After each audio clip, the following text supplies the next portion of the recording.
So as you know, we are at the end of the unit. And at the end of every unit, we have something called a unit task. So we're going to be talking on that unit task that you have for unit number 2. I remind you that the title of this unit is A Struggle for Freedom, and every single selection that you have read from this unit has to do with that topic of struggling against oppression in the name of freedom. And it's this writing task, instead of writing an essay, you're going to be writing a research paper. You can also call a research paper a research report. And this is very different from the essay because when you were writing your essay, you were basically looking inside because you were writing about yourself. In this case, you're going to work differently. You're going to be gathering information from different valid sources about a specific topic, and you're going to write about what you discovered. So that's going to require for you to look up for information. And looking up information is something that you do when you feel like it, right? Let me give you an example. How many of you are fans of, I don't know, maybe a Korean boy band? Okay, we have some people here that are fans of Korean boy band. There are Korean, I learned today that there are Korean girl bands too. I heard of something called Pink Black. I never heard about that. But hey, you like that, more power to you. And I'm sure that when you first discovered their music, you wanted to learn more about them. Oh, I wonder what this streamy blonde Korean boy's name is and where he was born and all that. You did not leave a single stone unturned learning about their birth date, their favorite dish, their favorite color, if they had a boyfriend or a girlfriend, who they were dating, etc., etc., etc. Question, who taught you how to do that? You scoured the internet. Who taught you how to do that? You know who? No one. No one taught you. You taught yourself. So that's what you're going to do beginning today. But with more important things. I know that you can't probably conceive of something more important than your favorite performer, but yes, there's more important stuff out there. And what I consider more important, and if you don't yet, you will consider more important, the struggle, the historical millennial struggle for freedom against oppression, which manifests itself in many ways and in many different places, even here in Puerto Rico, as we're going to see later, and we've seen before. So you're going to be choosing a person or an event or an organization of people that fight against oppression in different ways. I think that a good mentor text would be Hidden Figures. And what do I mean with mentor text? Well, what's a mentor? A mentor is someone, a person that we look up to, someone that we want to imitate, that we want to emulate. Maybe you're a baseball player and you look up to a famous or a professional baseball player, and they serve as an example for you. Well, that's what a mentor is. In this case, if you want to have a good idea of what a research report should look like, in your book you have Hidden Figures, so you can check that out. You could look into that. So as you read your report, it's important that you look at the notes that you were supposed to take. Remember, you're supposed to take notes when you read every selection, because that's going to be very helpful when you begin writing your research paper. What else should be included in that research paper? The words that we taught you at the beginning of the unit, the academic vocabulary words. I believe there are 5 of those. I want to refer you to the very first selection that we read in this unit, the one titled I Have a Dream by Martin Luther King.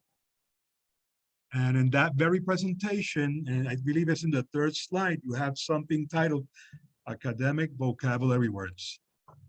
Those words were words that you had to learn, and those are words that you were told you will be incorporating into your unit test, the same way you did with unit number 1.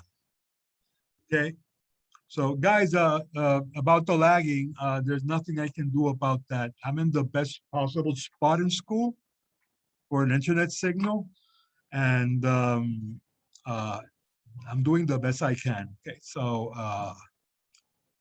You can always look into the recording because I'm recording this lesson. And you can check out the recording, the video, which is posted in YouTube in case you missed anything, or you can ask me here once your signal is better, okay? So far, I've been talking about the vocabulary words. You know that in the first unit test, you had to use those vocabulary words, or in this second unit test, you're supposed to use the new vocabulary words from unit number 2. Is that clear, guys? Okay, what's a research paper? You're probably asking. A research report or research paper is simply a publication where you report your findings on a research that you made, research project, which is something you're going to be doing now. You're going to be presenting factual information about a specific topic. You have already been assigned a specific topic. That's one of the hardest things to do when you're going to write. One of the hardest things is when people are thinking, what do I write about? Well, you already were told what you're going to be writing about. You're going to be writing about struggle for freedom against oppression. And the work that you're going to turn in, like any paper, is made up of 3 different parts. You know that it's supposed to have an introduction where you're going to briefly explain the topic and present a thesis or your position about it. Then there's the body, which is the part that has the most important information you're going to be talking about or writing about in this case. And then at the end, you're going to have a conclusion where you're going to like summarize everything that you've written about, or maybe restate the thesis and synthesize the key points of what is in your in the body of your written work. That's what a research paper is. I believe that you have a writing prompt on page 158 of your book. And the general topic that we have been exploring in this unit is that throughout history, people in many societies have fought, and I'm going to add, continue fighting for freedom and equality because they have been denied this. And you have been reading selections that address this topic. You read I Have a Dream. You read Hidden Figures. You read The Censors. You read Lolita in Tehran. You read Persepolis 2, and you saw the film Persepolis. You also read The Prisoner Who Wore Glasses. And finally, you read Reforming the World from America's Women. And there you have a very broad example of what this struggle looks like in different historical moments. If, for example, I Have a Dream, you see the struggle for racial equality in the 1960s. Hidden Figure, again, deals with the same thing in the 1950s and 60s. The Censor, this deals with the fight for political equality in Argentina during the 1970s. And reading Lolita in Tehran and Persepolis deal with gender issues in Iran between the 1970s and the 1980s. The Prisoner Who Wore Glasses takes us back to the 1940s in South Africa. And Reforming the World has to do with the 19th century struggle of women to have access to voting, for the right to vote. So you have had a variety of examples in the selection that you've been reading. I want you to think carefully about the following question, which is the essential question that has undergirded everything that you have read. And that question has always been what we call the essential question. How do people find freedom in the midst of oppression? And that's a question that needs to be in front of you constantly as you write, because that's what you're going to be answering. As you write your research report or your research paper, you're going to choose one event or one person or one group of people that are connected to the struggle for freedom. That's what you're going to write about. Let me give you examples. Here we have examples. Examples of groups? Well, you don't have to go far away. We can stay here in Puerto Rico and we can talk about el PIP. We call it PIP, El Partido Independentista Puertorriqueño. They see themselves as a group that struggle for political freedom against what they consider oppression. I'm not asking you to either agree or disagree with them, but they see themselves that way. as struggling against oppression. What do they see as a solution? Turning Puerto Rico into a republic, because Puerto Rico is a territory, as you know, right now. They see the present political situation as oppressive. So they see turning the island into a republic as a possible solution. On the other end of the political spectrum, you see the PNP, which is el Partido Nuevo Progresista. And again, they see themselves as a group that is fighting against oppression. But the solution is at the other end of the political spectrum. Instead of turning Puerto Rico into a republic, they see themselves as advocating for a solution that is better, which is turning Puerto Rico into the 51st state. Who's right or wrong? That's up for you to decide. Okay, but they see themselves as groups fighting against a political system that is oppressive, which is our current political system, and they see themselves as people that are advocating for freedom from that. Another example, you can move on to the north now. We can go to the US, and we have, BLM, which stands for Black Lives Matter. Have you heard of that group, guys? Black Lives Matter. And remember that oppression is when you have a system or a person or a group that is pushing you back from living your life the way that you believe is a dignified way of living your life. Remember that oppression does not look the same way in different parts of the world. If you go, for example, if you go to a place like North Korea, if you are against the government, even if you're suspected of being against the government, you can get incarcerated, you can get sent to a gulag. Not only you, your entire family, you can even be executed and tortured. That's an extreme.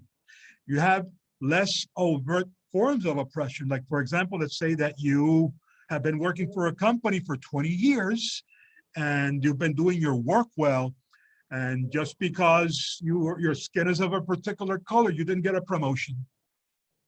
That's another form of oppression. It's not the same thing as going to a prison or being executed, but it nevertheless is a form of oppression. Did that happen in Puerto Rico? Or because you don't belong to a particular group, you're not gonna like give you a promotion. Did that happen in Puerto Rico? The answer is yes.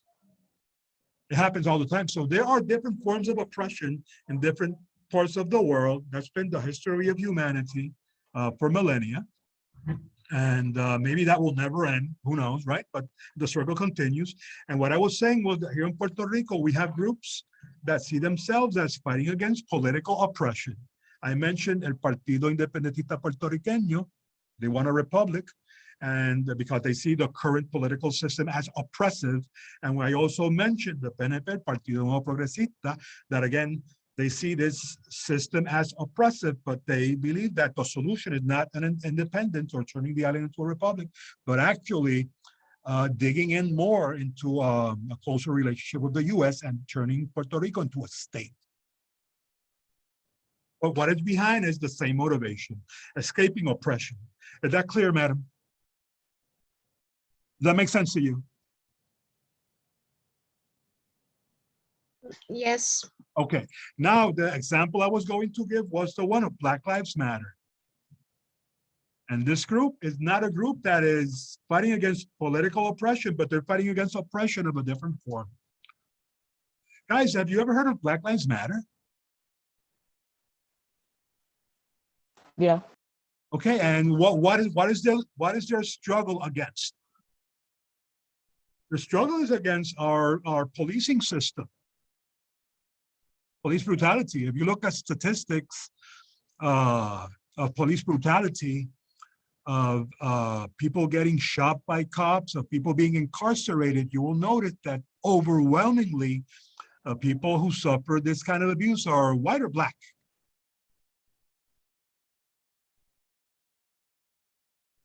There's a reason why you have a B before the L instead of a W, right? It's black people are disproportionately at the end of a gun or a baton than white people. And then you have to ask yourself the question, why is that happening? Could it be racial injustice that is part of the culture of the police in the US? Maybe. I'm not going to tell you to agree or disagree with them, but they see themselves as a group that fights against this form of oppression. Another group Excuse that me? see themselves as fighting against oppression is Anonymous. Have you ever heard of Anonymous? People usually say, oh, they're hackers. You said Well, anonymous, right? Anonymous. Yeah, I'm talking about Anonymous. Yeah. Isaiah, do you know who they are? Yes. Do you know what they? Yes, they are a group. Yes, they're a group of hackers who Who do they the target? government leak it and huh? Who do they target? What? Who does Anonymous target? More often it's Do more they? often it's either civilians or the government. Okay, so should you be afraid? Should you be afraid of a group like Anonymous? Should you? Recently, their group has deteriorated over time. So nowadays, they're But my question is, really no need. why does Anonymous exist at all? I mean, you have the kind of hackers that go into like people's bank accounts or whatever, or they go into your computer, they lock it up and they hold it ransom and they want money for that. Is that the same case with Anonymous? Are they just any kind of random criminal hacker? The answer is no.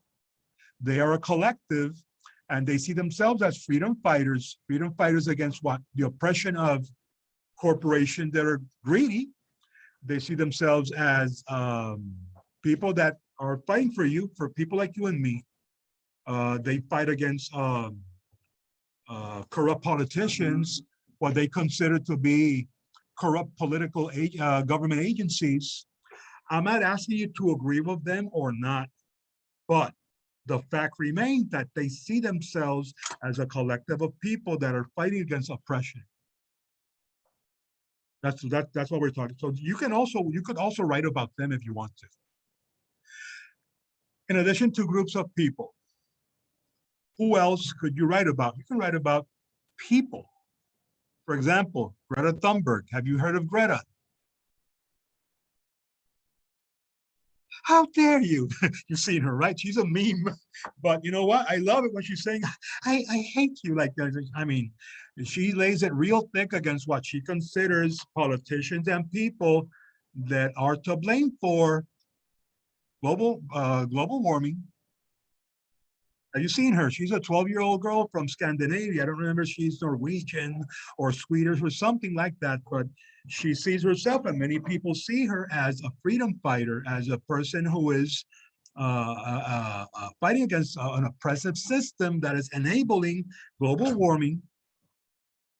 Another person, Malcolm X. You probably never heard of Malcolm X, or maybe you have heard of Malcolm X. If you heard of Martin Luther King, you must have heard of Malcolm X. You know that Martin Luther King was fighting against racial injustice, racial discrimination.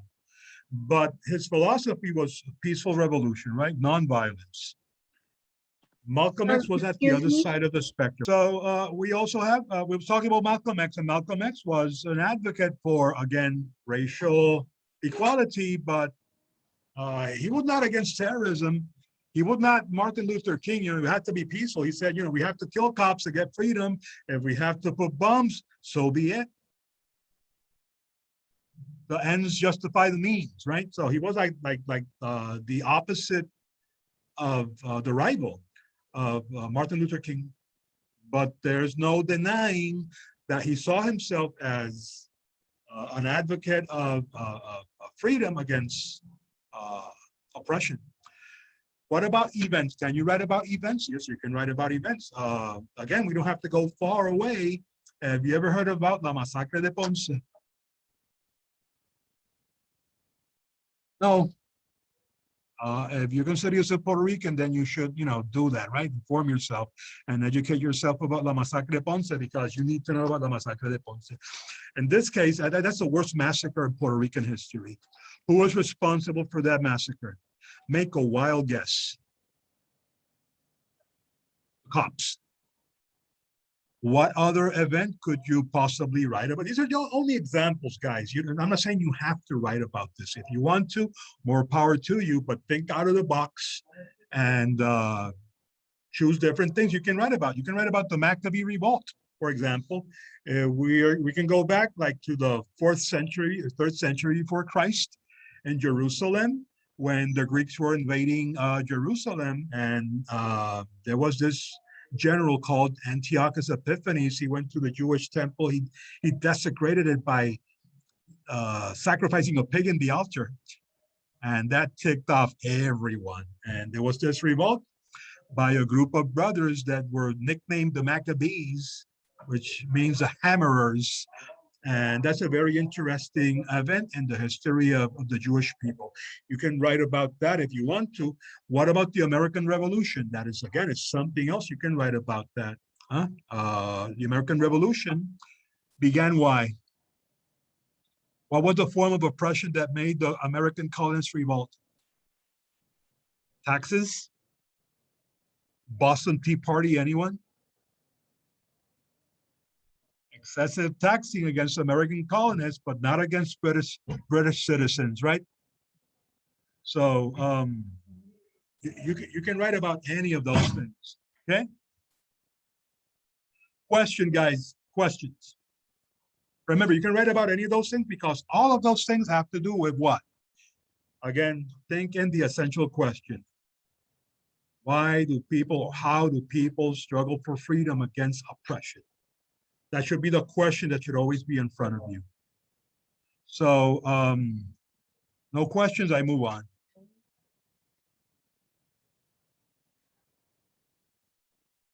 Okay, as you write your paper, be sure that you research the topic using valid sources and the notes that you're supposed to have. You're going to narrow your topic to what I said, a specific event or a person or a group. I gave you examples already. I gave you plenty of examples. Write an introduction that catches the reader's attention and that states your topic with clarity. Don't forget that your thesis statement goes there. You're going to organize your information in a logical way because you're writing for who? Who's your audience when you write that research paper? In this case, I'm your audience, so you're writing for me. So make sure that it makes sense. Connect related ideas effectively. Avoid plagiarism by paraphrasing or quoting sources. That means that you can, if you're gonna take a chunk of text directly, make sure that it's presented as a quote. Like this person said this, that, and the other. Or you can paraphrase, which is making the same statement using your own words. Say the same thing, but differently. That's what paraphrasing is all about. You're going to write a final paragraph that summarizes your information or draws a conclusion. It's like, you know, wrapping everything up nicely in a bow. And you're going to cite your sources at the end of the report. How many sources minimum are you going to cite? 3. That's minimum. You can have more, but you need to quote your sources. Any question right there? No question. Are you sure? So I'm not against you guys like communing with each other to help each other out, but each project is individual and you should all have different topics. You can choose from the examples that I get. You can write you can use Black Lives Matter to write your research paper if you want to. You can use Greta Thunberg. You can use Rosa Parks. You can use Martin Luther King. You can use Malcolm X. You can use El Grito de Lares. There's so many things you can write about. But you got to like think about it, right? You have to think about it. Bother yourself to think about it enough. And then can you use the selections that you read as references to support anything that you write in your paper? The answer is yes. You have your book where you have selections that deal with fighting against oppression. You have this wonderful this wonderful place called the internet, where you can get information. I mean, if you got information about your Korean boy band, I'm sure you can get information about anything else. And if you bothered yourself enough to leave no stone unturned when you were looking at information about your favorite whatever, then you can do the same thing here, because this is for a grade, guys. Like the project that you turn in Unit 1, this is going to have a value of 50 points, and you're going to present the steps of the writing process. Remember that the writing process is made up of 5 steps that begin with planning, drafting, revising, editing, and then publishing. You can do your planning, drafting, revising, and editing on loose leaf paper. Real nice, real decent. And then you're publishing, you can type. And then you're going to turn all that together in one document in the PDF format, like you were supposed to do in the original and the project that you did for Unit 1. You present all those steps because each step will have a value, like last time, of 10 points. So if you did not present one of the steps, those are 10 points that you lost right there. Is that clear, guys? Yes. Any questions? No. No questions. No. So let me move on then. We have like a couple more minutes. We got 2 more minutes. Okay, you can use sentences in your, don't forget to use the 5 words, the 5 academic vocabulary words in your presentation. I'm sorry, in your presentation, in your report. But you can use sentences like this one. For example, you can use a sentence that says, people are free one day, and fill in the blank. Or people who, you can do your planning this way. And your planning can be done by using this chart.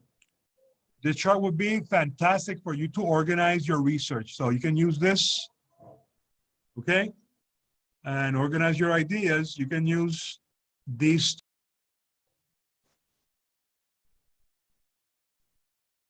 Okay, guys, we're back. I was saying that, Now I can. okay.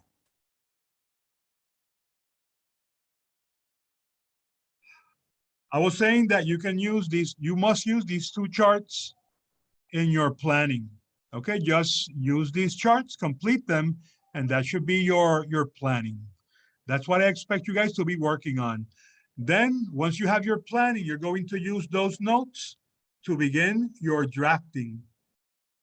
So what I expect you to do between today's lesson and the next lesson is to do this part, the pre-writing, which is completing those 2 charts in one paper, and do a draft based on whatever person, event, or group you chose.